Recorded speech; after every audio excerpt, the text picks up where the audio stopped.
Radio Podcast, man. Gonna lay it down. See the homie Shy Rob. You see him? You feel me? About to do it, you know? Good interview. Wait a minute. Keep going. Damn it. Sorry, we get it started. You want something to drink? What you got? I take water. Some motherfucking Gatorade. Yeah, that'll work. I'll take that too. Yeah.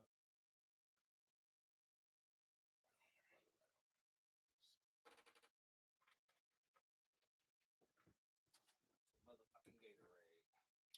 Yeah, and we hear y'all. I know y'all on there. Y'all like, well, this nigga Shop always got some shit going on. They can hear me. They can't hear me. Oops. Now they can hear us. What's good, y'all? What's good with it? Now, we here. Don't worry. This one can hear us. That one can hear us. But this shit y'all can hear. But we here. Let me get going here. Let me do my chant. We are in the building. You know what time it is. It's CUTTHOAT time. But wait, before I get going, let me take a drink. Let me clear it all up. There we go. All right. Now, let me get my chant going real quick, real fast, in a hurry. Because we 15 minutes behind.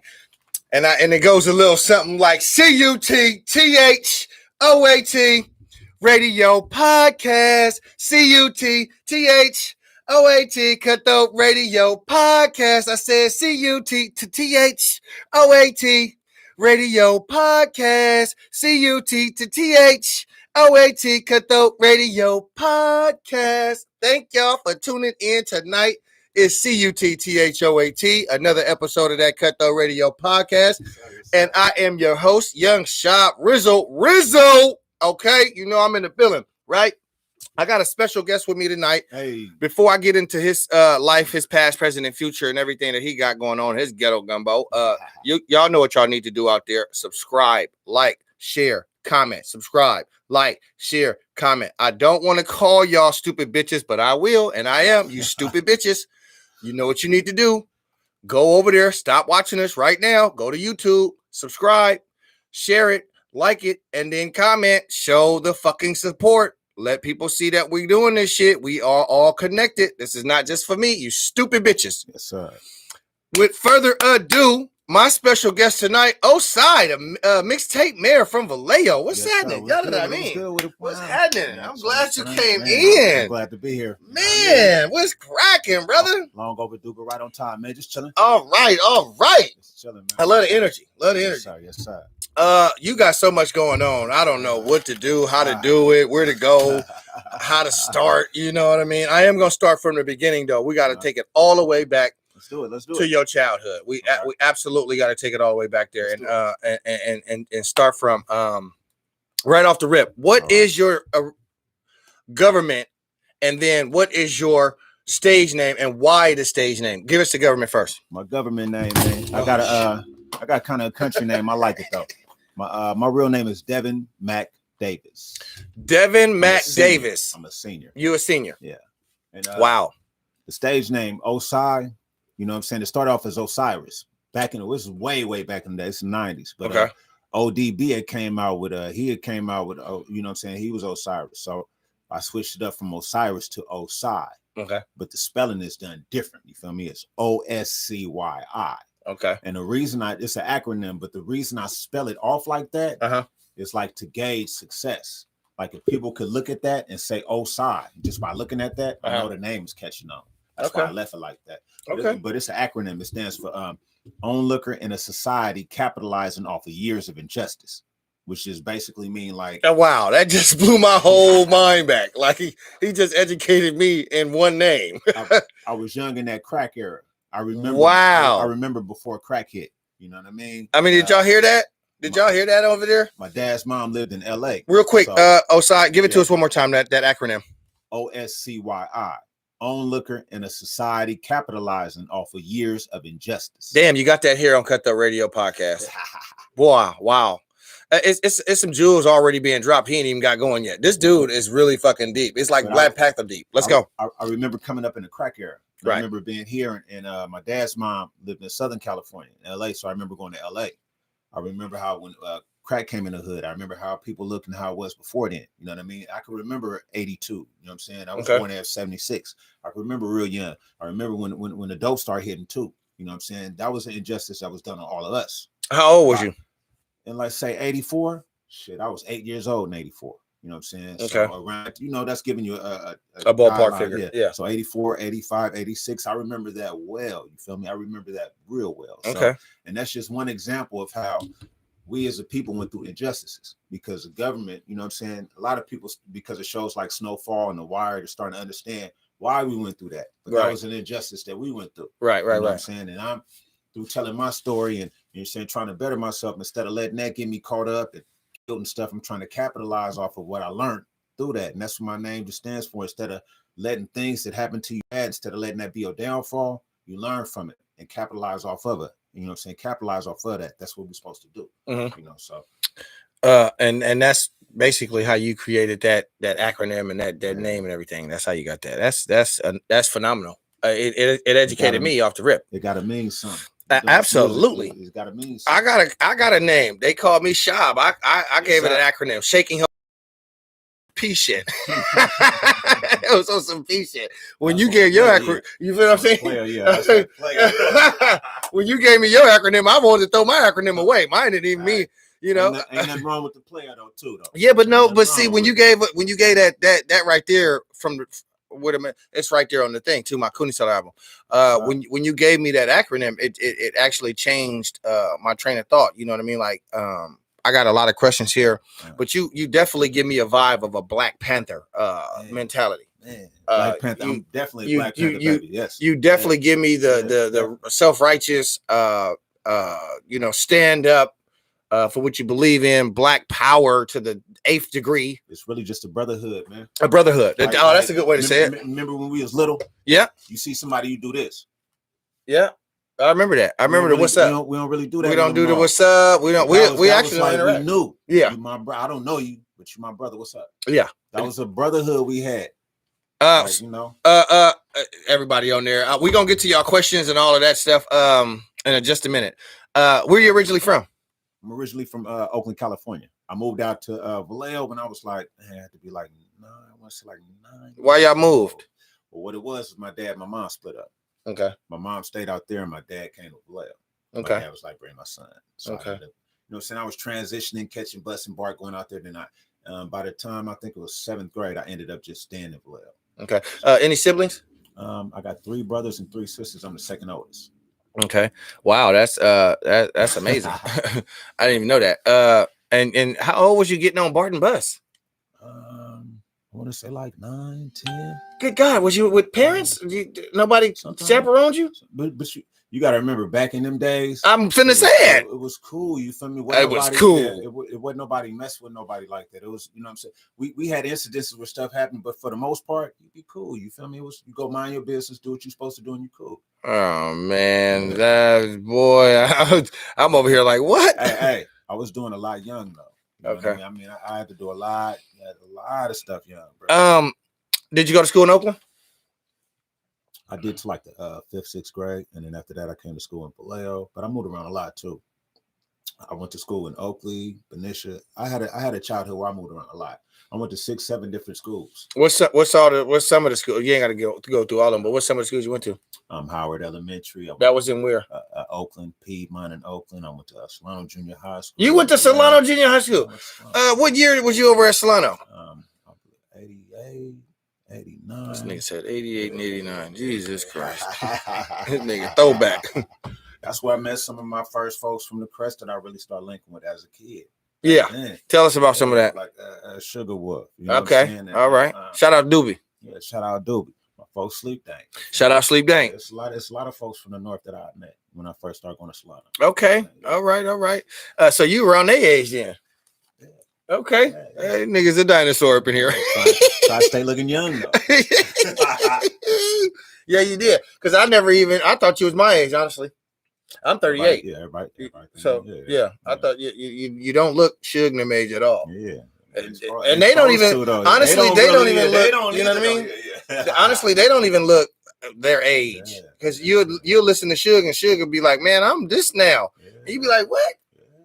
And you look at him, and then you be like, "Didn't think it though." Yeah, what do you think it? Yeah. That's okay. So so you in Vallejo, seventh grade. You stayed Vallejo. What schools you go to then when you was 7? I went to Solano. Then from Solano, then I had to move to Oakley because I moved back with my mom. My mom had moved from Oakland to Oakley. Any sports around it? Football, basketball, ran some track. But the whole thing is, I'd always get switched to another school.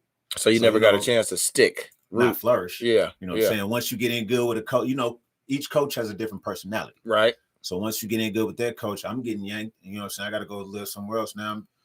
You know what I'm saying? You never got your feet wet.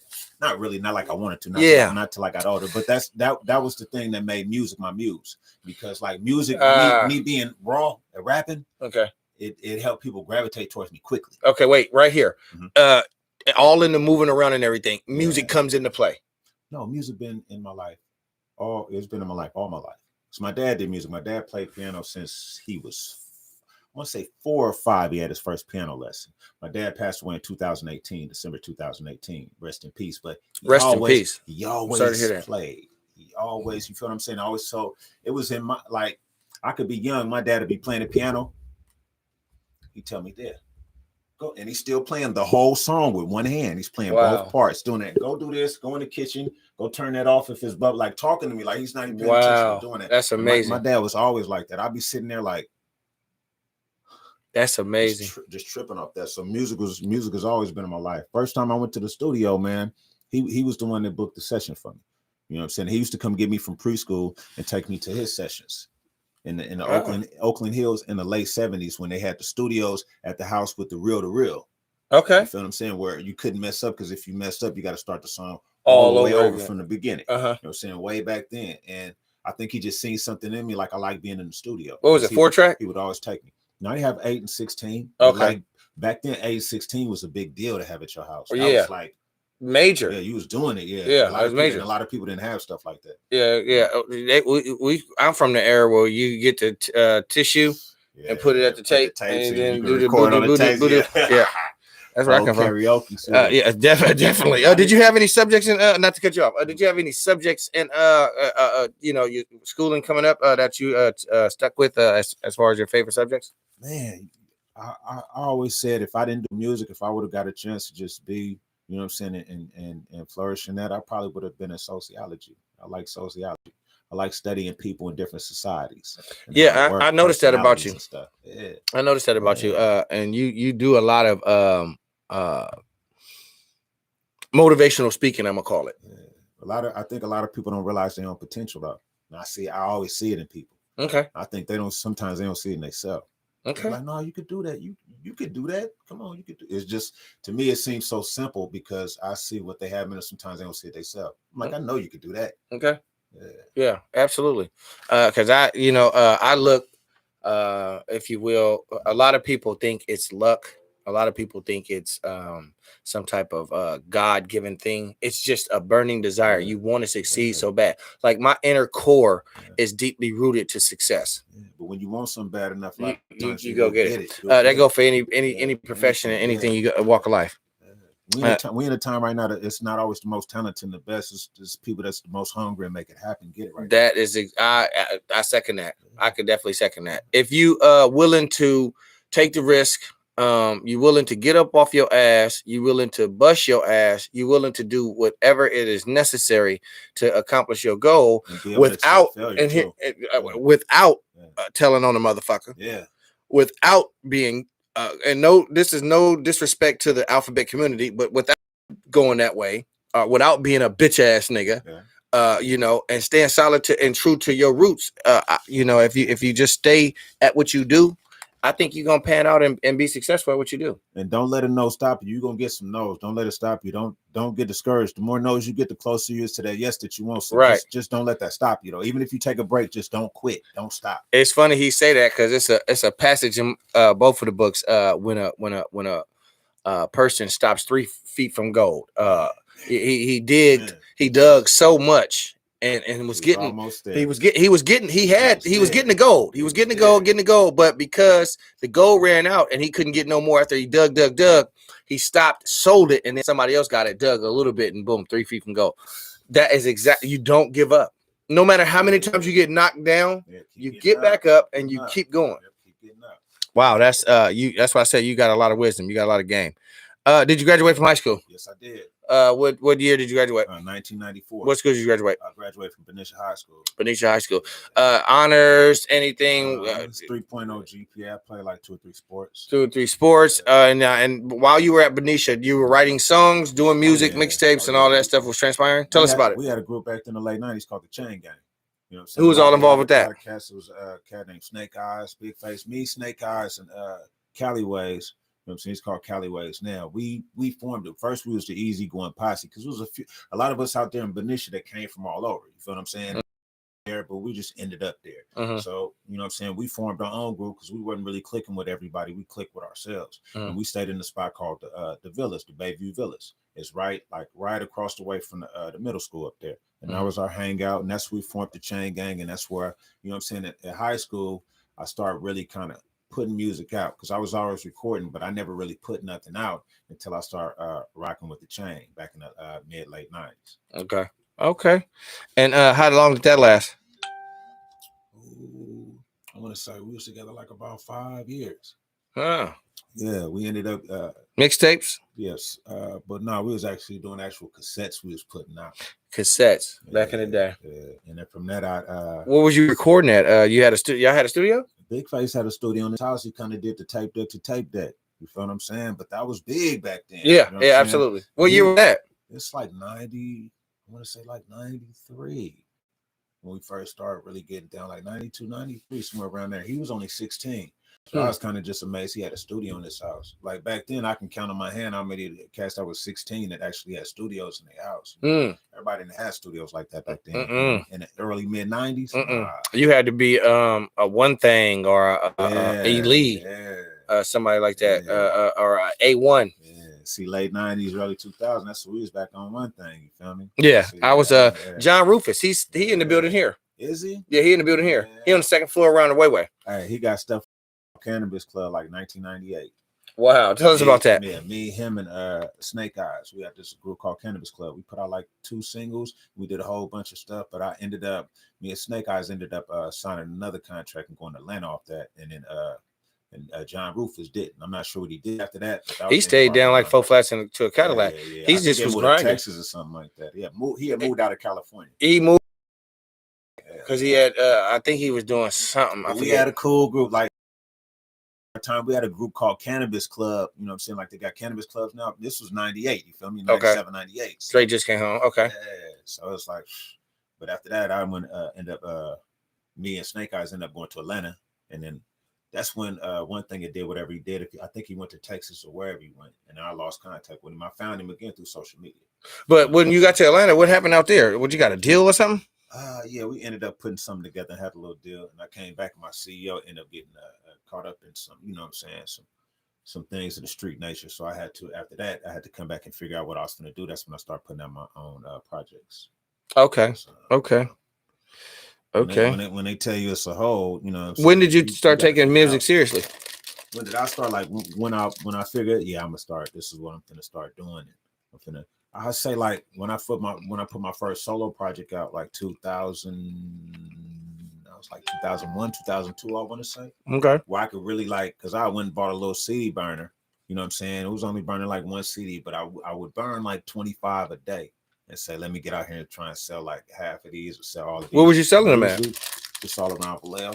Okay. You know what I'm saying? In my first month, I sold like about 400 of them by hand. That's not a lot, but what that did was that showed me I had the potential. Because I also know I didn't get up out of my area and I didn't do too much, but I still sold some good numbers. You know what I'm saying?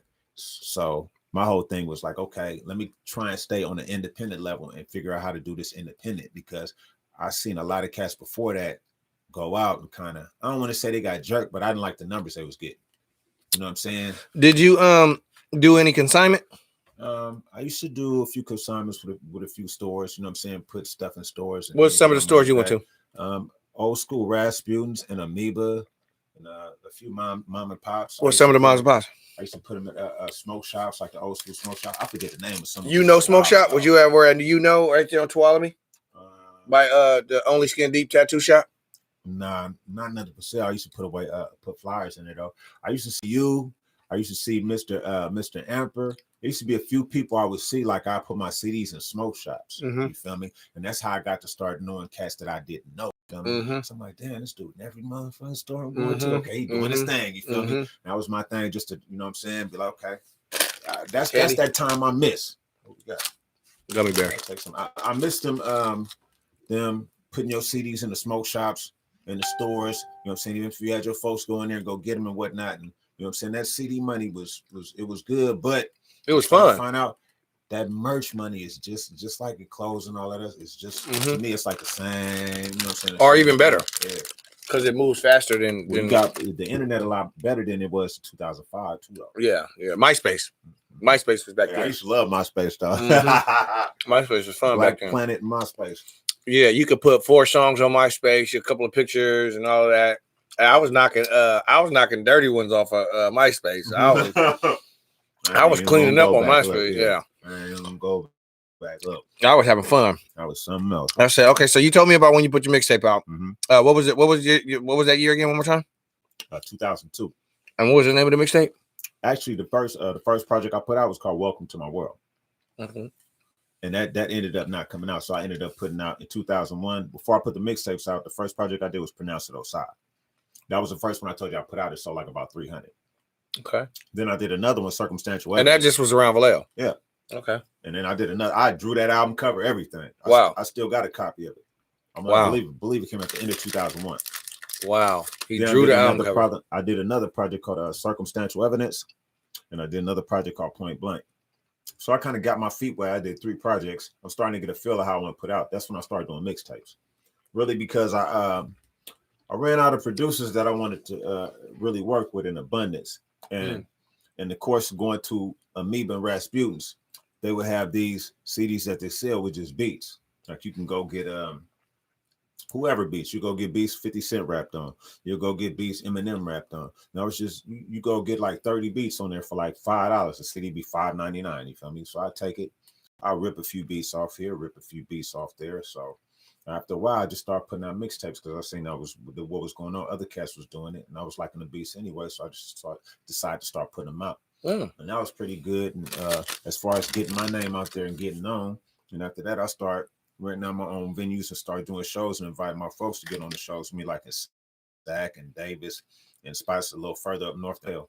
So that I had a good little run doing that. Around what time? What year was that? No, that was like 2007, 2000 shows and inviting cats to come rock with me. Some money and I break off the artist and I break out my MC and the rest was to my pocket. It was a cool little hustle because at the time the kids at school didn't have nobody that was coming to the clubs. It packed venues on a Tuesday night because they didn't have nothing to do. Nobody there, so we come and entertain. I mean, Tuesday, Wednesday, Monday is still packed like a Friday or Saturday or something. Right. And at the time, CDs was cracking, so you can get in there and have a table and sell CDs at a table and flyers. I didn't have no clothes and nothing, but get the CDs off. Yeah, absolutely. That's where you get your CDs off. And then with CDs was $10 a CD, $7 a CD. Yeah, absolutely.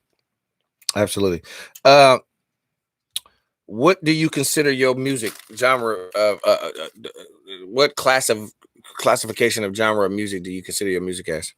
Golden era rap, like era and just reality rap. That's all. It's just something like I feel like it's like everybody always wants to put rap like in one genre or a few. It's so many genres of rap right now, and that's the beauty of it. It's like you don't have to like everything. You just find what you like and like that. But it's so much rap out here. I personally like the fact that it's so much. All the rap is not for me, but I like the fact that it's so much rap, and rap has been, you know what I'm saying, it has such a variety that it's like it's never gonna die. You feel me? But mine, I'm like in that golden era. You know what I'm saying? And just reality rap. That's how I look at it. Conscious rap. You feel me? Just rap to make you think, and rap you could get some jewels from. I like party songs too, though. Sometimes it's cats that don't do nothing but party songs. I like that. But then there's times you want to put on something to make you think. Like you need rap for everything because you have every type of emotion in you. You might wake up mad tomorrow, wake up happy, you know what I'm saying? Happy the next day, you know what I'm saying? Just wake up feeling peaceful and content today, you know? So just like we got different emotions, you need different music for that. You know what I'm saying? Okay. And do you reach all levels of music? Do you feel like your music got a message to it? Is it just diddy bop? Is it hip hop? Is it gangsta? Is it? it could be. You said reality rap, so yeah, it could be all that because I could party. You know what I'm saying? Get ignorant too. Then I do something with a message like the song I did George Floyd. You feel me? Mm-hmm. Then I do something hard like No Studio. You feel me? Mm-hmm. Because everybody has layers to him. Okay. Even the hardest gangster got a sense of humor. Okay. Now, because he laughing, is he a punk? Nah, he ain't no punk. Mm-mm. He got layers to him. Mm-hmm. He's human. Then when you see him with his mama, he's sensitive. That's that love he got in him. Human being. But test that nigga, see what's gonna happen. Right. You feel what I'm saying? That's all. There's just layers to it. You know what I'm saying? So, Okay. All right. A lot of the stuff that you go through in life got layers to it, not just music. Mm-hmm. You go through so many different phases in life. Yeah. Those are layers. Yeah. The good, the bad, the ugly. Yeah. Again, it's not how many times you get knocked down, it's how many times you get up and keep going. Yeah. Please CUTTHOAT Radio Podcast. You busy? We in here doing our thing. I got a guy with me right here, Oscyi, the MixtapeMayor from Vallejo. He come up from Vallejo. How was the ride? It was smooth. I was up here a little early because we was pressing clothes. So this is where you do it at? Yeah. So I'll be up here once a week anyway. Okay. Now we know his routine. Yes. And we got that recorded here on the podcast. So we got that here first. So coming into the game, how many artists have you worked with? First off, man, I work with a few. You know what I'm saying? Since back in the day, I worked with artists like San Quinn, Keek the Sneak. Let's see. I work with Tupac's Outlaws. I done work with Spice One. Let's see. I done work with, if you remember, Kenya Groove, Top of the World. I done work with them. Wow. Golly, I done work with Be Legit. Me and Jay Diggs got some stuff. Okay. I'm trying to think. Turf Talk. Okay. I work with some folks. Oh man, you ain't gotta say all that. Fuck niggas. But I work. And I said it. But I work with. I'm just fucking with you. I work with the cats that I like what they do. You feel me? Like you fucking with niggas that's in the game trying to move me. Yeah. That's out there putting their shit down and really working and shit like that. I touch your TV on there and I don't see when do y'all know what this mean out there? Turn it up a notch. And that's what y'all need to do out there. That's dope though. You work with a lot of pioneers that been doing this shit way before we can blink and all that good shit. But that's dope. Any artists that you haven't worked with that you want to work with? A lot of new cats, but that's on me because I got to reach out, you know what I'm saying? But it's a lot of new talent out there that I want to work with. There's some that's underground that's new that I've been politicking and talking with, and I'm not really going to mention too much. I'm going to let the music come out and people see what I was talking about, you know what I mean? But it's just a lot of newer artists I want to work with. And then too, some that's from my era that we just haven't had the chance to link up and collab and do that. I want to start doing that now. Because it's a lot of times you'd be wanting to work with somebody, you'd be like, man, we're gonna get them when the time right. Mm-hmm. And then you beat them fucked around, missed that opportunity just because something happened. So I want to start to a lot of the cats. I'm like, man, we need to work. I want to start like making that happen. You feel me? Mm-hmm. Absolutely. And that goes and that I was just gonna follow up. I'm working on a DVD. Well, as everybody know now. Yes, sir. Cutthroat Radio Podcast DVD, all the interviews that I've done. I'm working on a soundtrack to go with that. So again, it will be an honor for you to bless the mic coming on that soundtrack to package this up. You already know. Absolutely. Already know. It would only be right, man. Absolutely. Major as far as major artists out there right now, who's your favorite artist? Man. I don't know. I like a lot of stuff. I don't think I got no artists right now. I just usually check people out when they come out, like that new J. Cole album. I check that out. Yeah, I like that. I like what dude do. You feel me? Yeah. I listen to it. Yeah. It's it's cool. He do. It's gonna grow on me. Yeah, he do his thing. He'll say a lot of stuff. You go back check. Got some music for you that is gonna wake you up about a lot of different things. Yeah, how you thinking about some stuff you might not necessarily been thinking about, but he absolutely brought that topic out. Sure. But favorite new artist, not really. I just be checking for cats music because it'd be so many new artists, man, on the mainstream and on the underground. I just try and check for hot songs now. I think that's why it's more it's easier for cats to catch a buzz when they drop singles versus dropping albums now. Okay. So like the game is so it's hard to get people attention spans. You feel me? So I just try and check for hot music right now, though. How do you see the game now from when it was back in like the 90s? Do you feel like the game is commercial now? Too accessible? It's commercial now. It's commercial you know now. What I'm saying, not saying it didn't have a element of commercialness to it, but now it's like real commercial. You feel what I'm saying? It's do you feel like the internet. music anybody can find out what rap was about? Like back in the 90s, like 92, you had to come to the hood to find out what was really going on with the music. That's why like it was a about it, like, oh, you're a rapper, oh, like it's not that about it no more. You feel what I'm saying? It's not that big like air of mystery no more, because anybody could look on YouTube and get told what it is or get told what somebody else thinks it is. You know what I mean? So it's just different now. You know what I mean? But that's like. Do you think it fucked rap up? In a way, yeah, and in a way, no. Why? Give us that. In a way, yeah, it did, because it took away that authentic. And now it's not a license. Like you used to have to be from the hood to rap, because you had to be from there to represent it, because that's the only way you knew. Now, if you was doing gangster rap. Yeah. But now anybody, you know what I mean? Anybody will put their stuff on, and anybody can get it out now because of YouTube, because of iTunes. You feel me? Absolutely. DistroKid. Absolutely. Anybody, like back in the day, anybody couldn't just put music out. That's why it was important. They had to go get a deal. You feel me? Yeah. You know what I'm saying? But now, the good thing about it is too, you can do everything that you wasn't allowed to do before. Like you can put music out. If you get on your hustle, a lot of people know about it, and you can bubble up off that. Yeah. Like people in other states and other countries can know about your music. And right. That's all because of the internet. Do you would you do a deal? Would you sign a deal? It depends on what they want. I want my publishing. I'll be real serious about my publishing. You feel me? I'll be real serious about I know what I deserve, and I know my worth too. So it would have to be somewhere everybody feel like they compensated properly. But yeah, I do a deal if the deal right.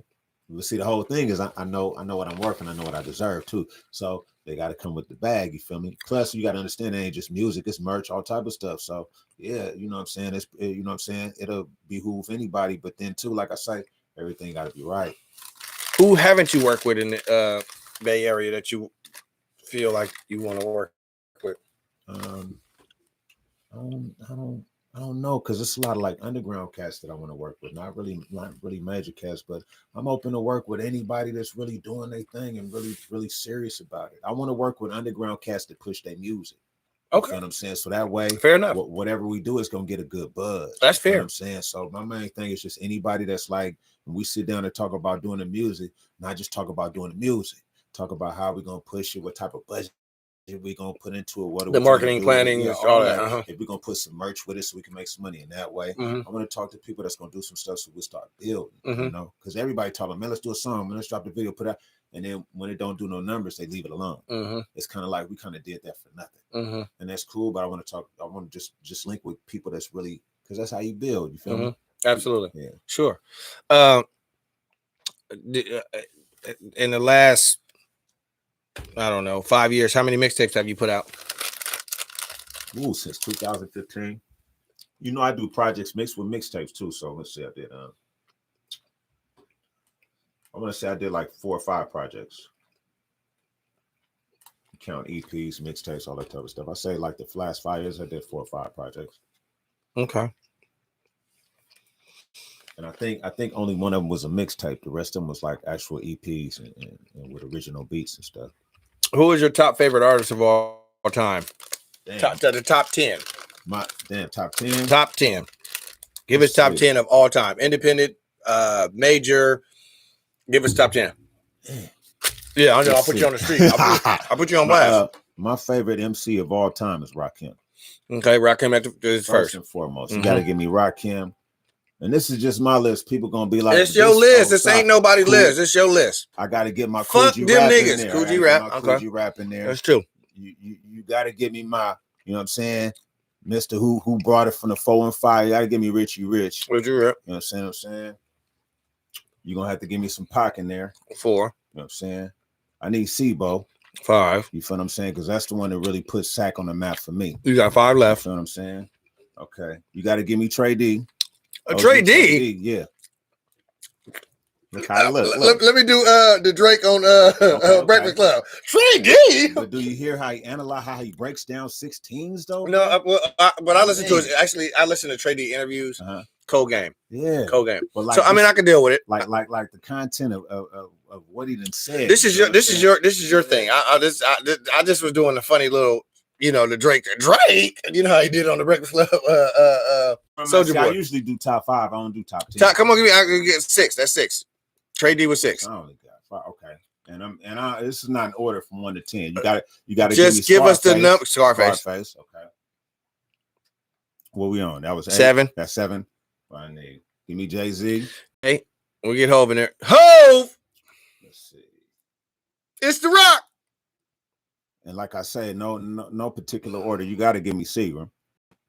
Beanie. Oh. Huh? Beans. No. Seagram. Who is Seagram? Seagram. Sleeping in My Nikes. That brother came out of Oakland and got signed to Rap A Lot Records. Is that right? Yes. Seagram. Okay. Seagram. Young when he did that. And I'm like, he got signed that's to 9. Rap A Lot. They give you 10, too short. That's why the town got rid of show. But this is not in that, you know what I'm saying? This is not no order. He's the top, he's the bottom. But when you say, like, if I was on a deserted island or something, I can only have music of 10 artists, those would be the 10 artists I want. Okay. And I can deal with all 10 of them. I know some people watching and they flipping. That's your world. That's your world. Them artists got me through some times, boy. So you from a different era than most motherfuckers. Yes, sir. And see some people on there talking about my folks Seagram. Sleeping in My Nikes, man. Come on, that song with Scarface. That's a bait, man. That's a rap classic. Excuse me. Do you feel if the industry has been filled with snitches and what was the other gimmicks? Do I feel like it has been? Yeah, yeah, of course. But the rap game has always been filled with gimmicks. Gimmicks is one thing, but the snitches is new.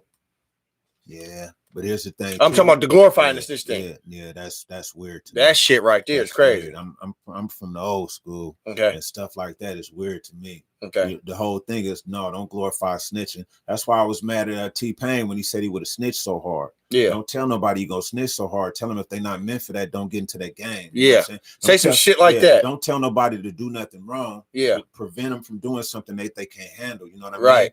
But the whole thing is game. What I don't like is the media, some of the major outlets, when they interview people about the street stuff, they don't interview the street people.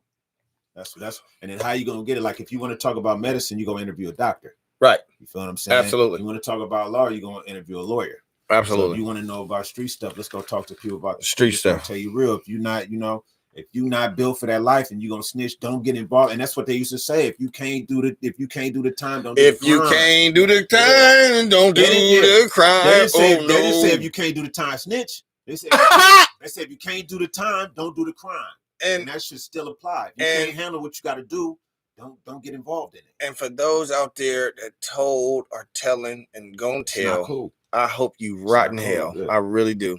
Cool. I hope somebody gets you. But see, that's never been cool. I don't care what the narrative is. I hope somebody kill your dog, cat, bird. You don't snitch. You just don't get involved with that shit. And you have to be man enough to say, I can't do that. I can't handle that. And it's okay if you can't handle it. Because what that means is you're not going to get involved and then you're not going to end up telling. You got to understand where you fit. You got to understand your own makeup. Absolutely. This comes with self-mastery. A lot of people ain't got their self-mastery. You need to know, no, I can't do that. And then you don't have to do it, and that's fine. But snitching is not supposed to be no option. Ever. Never. Don't do the crime if you can't do the time. Oh, no. Oh, man, this is a good one. This is a good one right here. How difficult was it to put out an album back when you in the 90s? How difficult was that? It took a lot of like right now it's easy. You can send links and whatnot, all that type of stuff. No, but let's not talk about. I'm talking about back in the day. How difficult was it? It was rough. What'd you have to do? Like say if I want somebody on the song, I can't just email them the verse. I got to get them to the studio. Or like I said, if they're in another city or something, I got to take the ADAS and I have to physically transport the reel to reels to wherever they had to get it recorded, transported back. All that, like it was real, like I don't want to say difficult, but it took a lot of work. You had to do a lot, you know what I'm saying? Do a lot of stuff. It was just real different. but it was fun though. I want my audience and the guys to know just how extent the work you had to do in order to. Let's talk about when you was trying to shop around a deal. You feel what I'm saying? And what you would do is you'll go ahead and make your 4-song demo. Say you had it on cassettes. You would take those cassettes and you have to make a whole bunch of copy of the cassettes. Then you would have your one sheet. You would have your one sheet is where you take a glossy, you take your picture, and you take your picture, and then you would also have another piece of paper with it that tells who you are, where you come from, a kind of quick like little bio. You know what I'm saying? The music. If you did any music with anybody, then you would get these packs ready, and you would go to go to Kinko's, copy a whole bunch of them. And you had to go ahead and burn all your, not even burn, you had to go ahead and tape all your tapes. You had to dub all your tapes. Dub them. Get all your stuff. That's when you had to dub tapes. And sit back there and dub them one at a time. Yeah. And then put all your one sheet with your picture and your cassette in manila envelopes, go send them off and go mail all of them. And wait for somebody to call you. And 9 times out of 10, you didn't probably get nobody to call you. Did you spend a lot of money doing that? Yeah. Until we got tired of it and said we just finna put our music out ourselves. You know what I'm saying? I did it as a solo artist, but then I got with my people when we was talking about let's just push music. And my one partner that had the studio, he was like, okay, we're finna burn these cassettes and start making money off of them, selling them in Benicia, some in Vallejo too. So okay, if we can make money doing this, what do we need a deal for? How difficult was it to shoot a video too? On top of now we don't. I could tell cats back in the day a video costed $20,000, and they tell me I'm lying. Videos costed $20,000. Videos costed a lot of money back then. A lot of money. Yeah. Y'all could do them on your iPhone right now. You could do you could do 16 videos tonight.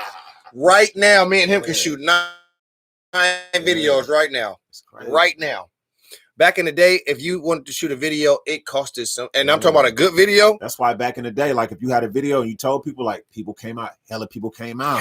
Like the video shoot was thick. It was crazy. It used to be thick. Yeah, because videos wasn't that common like it is now. Yeah, it's too common now. Niggas late to the video. It's beautiful. Niggas late to the video, show up all just not even dressed for the video, the right colors or nothing, like just be all fucked up. Video don't even go right. You told us about consignment. You told us about the records, how many records you did. Consignment money was good money too, though. Took you half up front, man. Kind of go over it real quick. You had to drop off your CD and then come back. Explain to us. Let's say consignment. And they want to buy 7 CDs real quick. Let's say they're gonna give you $7 on the 7 CDs real quick. So you're gonna make 49 off that, and they'll give you half up front real quick. Now, what I used to do, I sent some of my people in there to buy it real quick. Go buy them CDs real quick. I mean, go buy them cassettes, huh?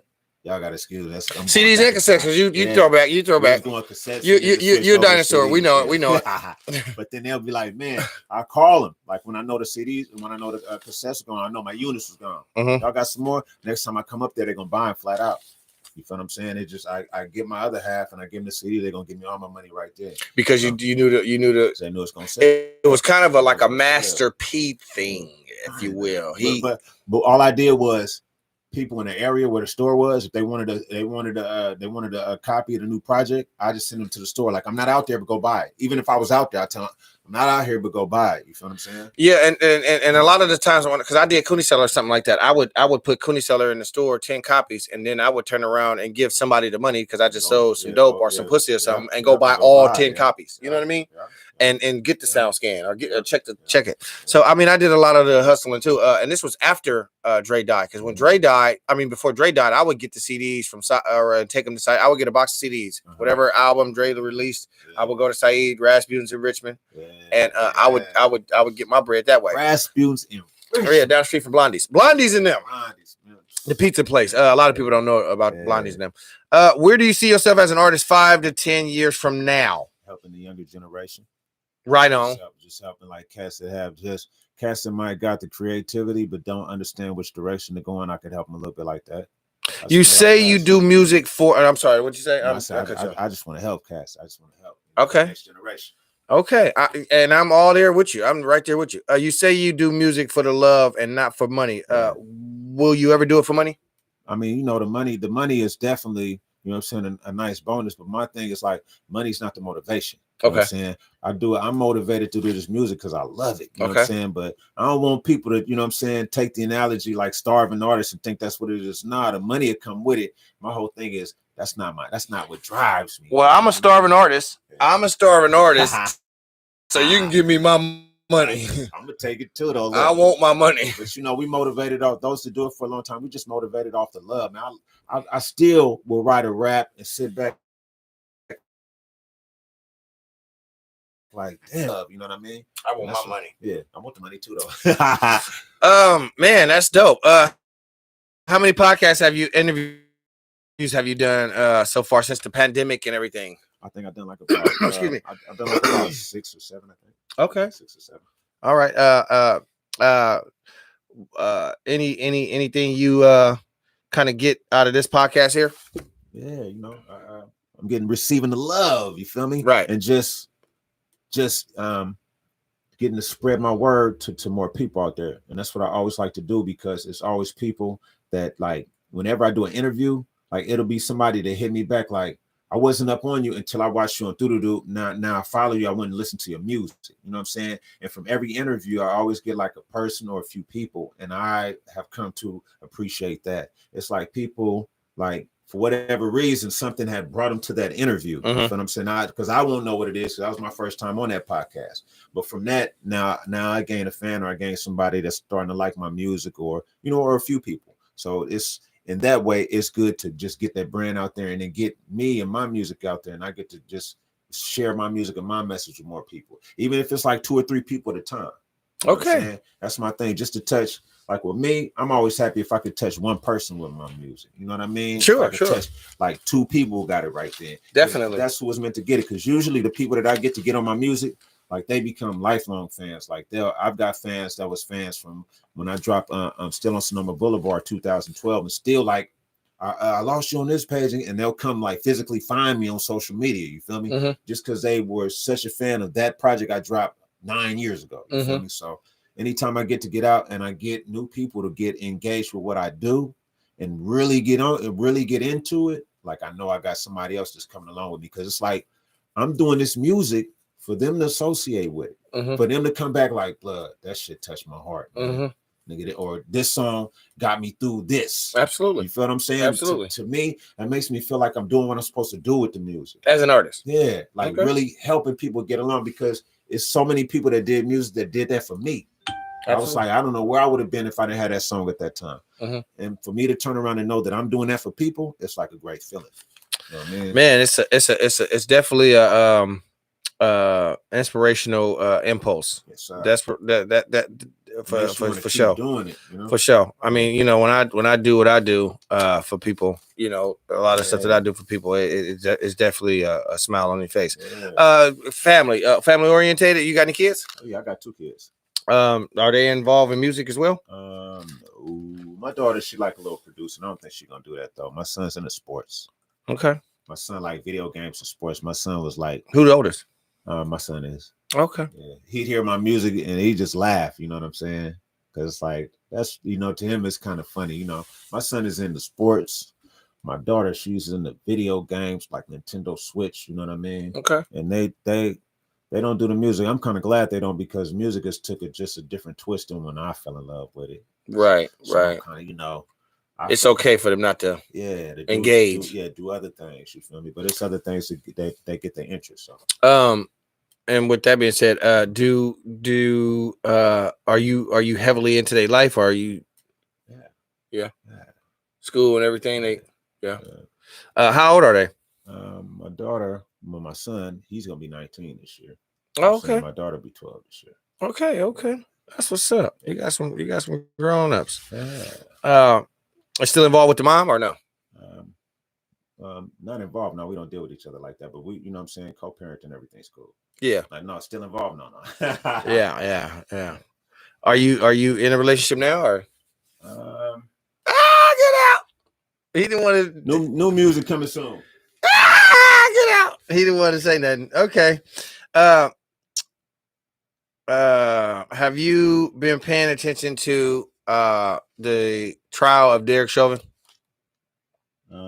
When I get a chance to, because I've been real busy, but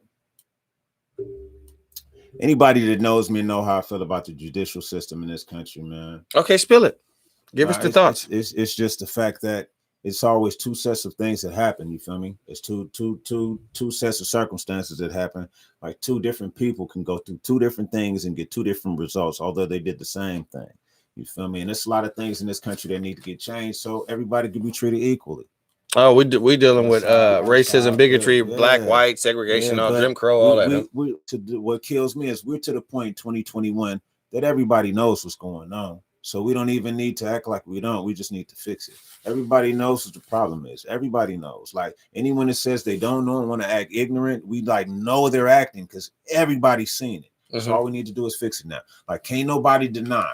No one can deny what the problem is. No one can deny. We talking about end police brutality. Oh, there's no police brutality. You lying. You know there is. Mm-hmm. We've seen far more than enough cases. So now we know what the problem is. We need to implement solutions. White society, white America is naive. And it's too naive. It's two white Americans. It's the white America, Derek Chauvin, and the white America that rushed the Capitol building. Then there's the white America that protests and throw picket signs with us when we out there marching in the street and won't change. So I always address both white Americas with or without an artist here or without an interviewee here. And I just wanted to get your take on some of the stuff that's been going on. That's great. I'm glad you are paying attention and you voice your opinion because that's what we need as artists, as a platform to voice our opinion, to make change. Money and power makes change, but also our voice as well. And we have to not just sit behind a desk and talk about it. We have to be in the streets and be about it as well. And if they listening to your music, also put the message in the music because that was big with Tupac. Tupac was one of them heavy revolutionary rappers that wanted everybody to hear the message to fight back. You know, a lot of people don't know with the when you put a lot of the messages in your music, it come with a lot of consequences. It's a target on your back. Yeah, definitely a target. I did a song last year, George Floyd. Man, in like 3 weeks, I got like 20,000 views, and I got some DMs from pages that didn't have no faces on it, and the things people said to me, like the threats I got and all type of stuff was crazy.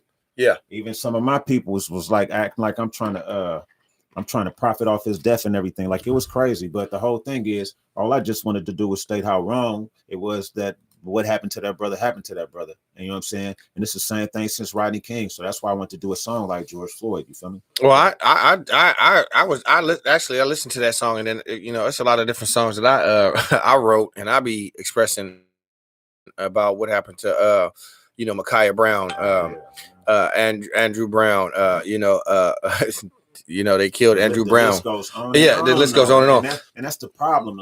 We have the list too long here for an hour or two talking about all the people just in the last decade. You feel me? So right. I always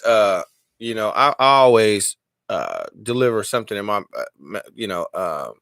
I got a song called I got a song called Not Equal. And I talked about police brutality. Actually, I hit it hard on that one.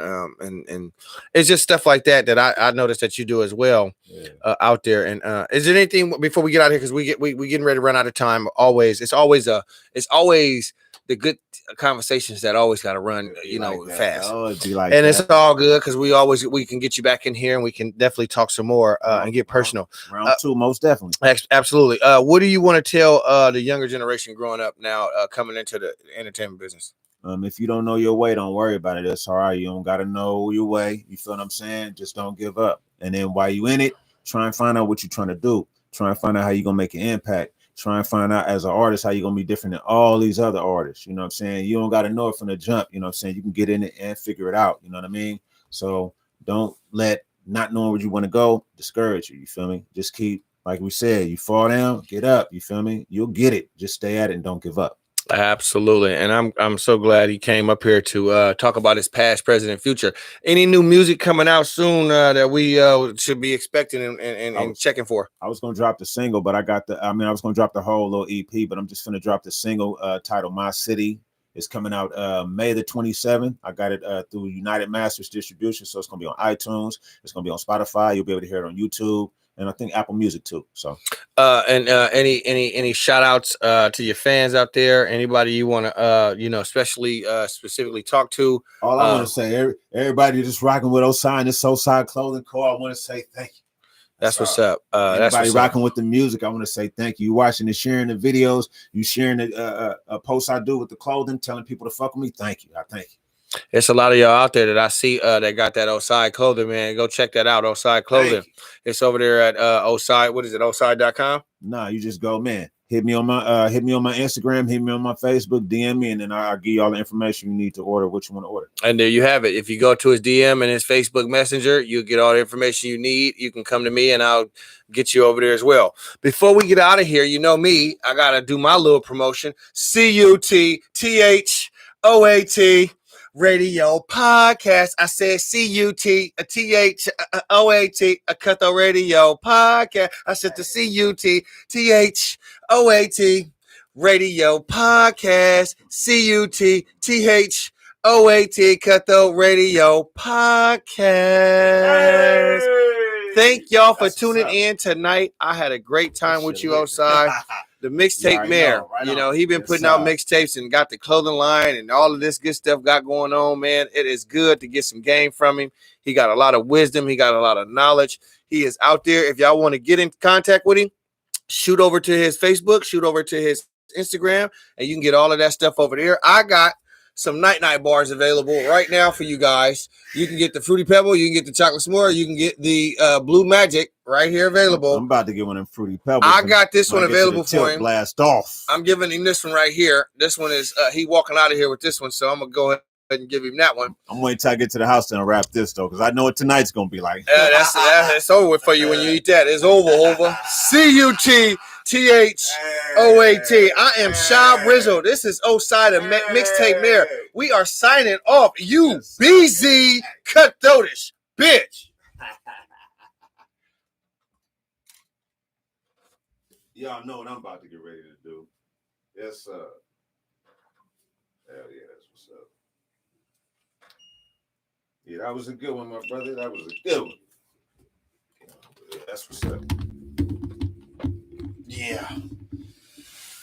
And I try to, I was getting ready to go into some other stuff, but I was like, damn, my time finna run out. I know my damn GoPro, you only get an hour out the motherfucker. Yeah. So that's all right. That line them up for part 2, though. You feel me?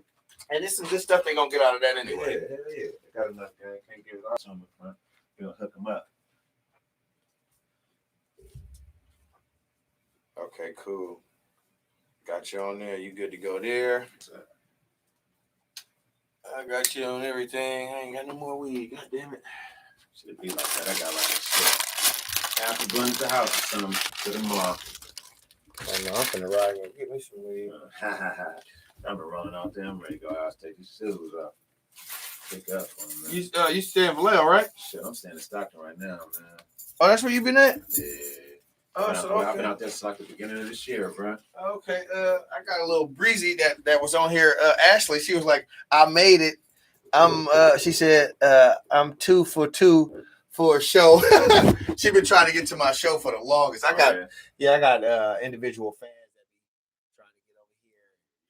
You know what I'm saying? These bitches want to fuck me and shit. Yeah, they groupies.